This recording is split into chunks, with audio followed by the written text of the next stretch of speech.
President Trump is headed to the Middle East next week for the first official foreign trip of his second term.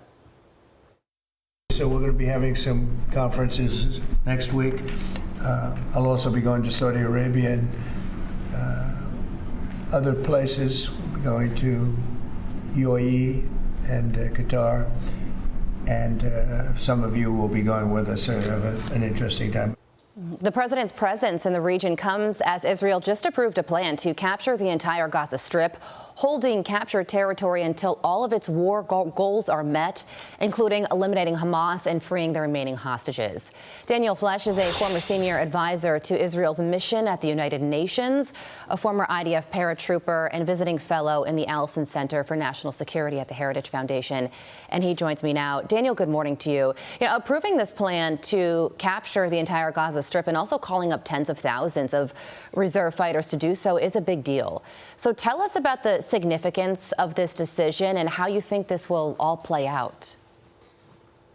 Yes, well, good morning, Carly. Thank you for having me. This is Israel demonstrating its intent to finally take the one thing Hamas holds most dear, which is territory. Hamas has demonstrated it's more than willing to sacrifice its own civilian population in Gaza. It does not care about its own survival, but really cares about territory, because how can you fight Israel and try to reclaim Palestine, as they call it, without territory? So this is demonstrating Israel's resolve to take that from them with a classic counterterrorism strategy of clearing, holding, and then building upon a territory. Now, each phase remains indeterminate at this point, but this is demonstrating Israel's resolve to finally take from Hamas territory, which could actually finally spell the beginning of the end of this war.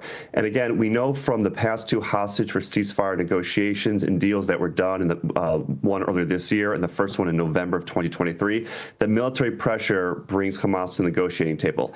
Now Israel's showing that it will bring military pressure, in addition territorial pressure that perhaps could also see the release of some more hostages. Yeah, and Israeli officials said that Hamas has until President Trump's Middle East visit next week to make a deal, or the next ramped up phase of this war and capturing territory will begin.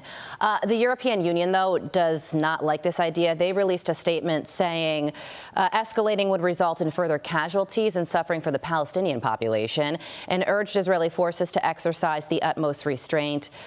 Israel is no stranger to pressure, and here it is again. I'm sure with your workings with the UN, you're not surprised by this comment, but what is your reaction to this pressure that Israel is once again facing from the international community? You're right. I am not at all surprised by these comments from the Europeans. For many months last year, many in the international community, including Europe, including the UN, were saying that Gaza was facing starvation and a famine. That turned out to be false.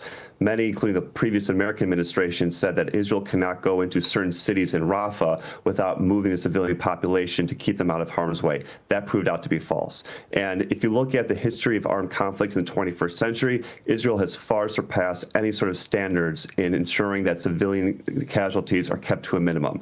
So all the naysayers and all the other European communities and leaders out there who say that Israel should not be doing this, it is only because Israel has been defying those perceived warnings that is able to defeat Hamas, which is a threat not just to Israel, not just to the United States, but also to Europeans. Yeah. So it is a good thing that Israel will not be heeding these warnings, that Israel needs to do what it can to defeat Hamas in this war for survival. I mean, it's a big goal. And, as a former IDF paratrooper, just militarily, is it possible for Israel and the Israeli military to take over the entire Gaza Strip, get the Hamas fighters out, and keep the Israeli hostages safe in the end?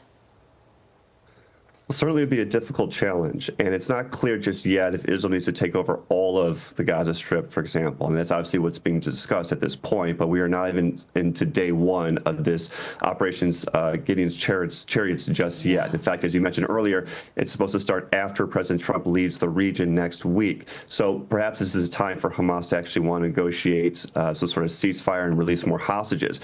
But certainly Israel is more than capable of taking over, conquering a territory like the Gaza Strip. It has effectively directly done that since October 7th, when Hamas launched the war and invasion against Israel. And now it's just a matter of holding territory, which also could lead to the day after in Gaza. But again, the best thing for the Gazan people, for the Israeli people, and for the world is to defeat Hamas, to see it rid of territory to control, and that's what this new strategy, this new operation seeks to do. Hopefully the threat alone will get Hamas to the negotiating table. Daniel, thank you so much for joining us this morning. We appreciate your insight.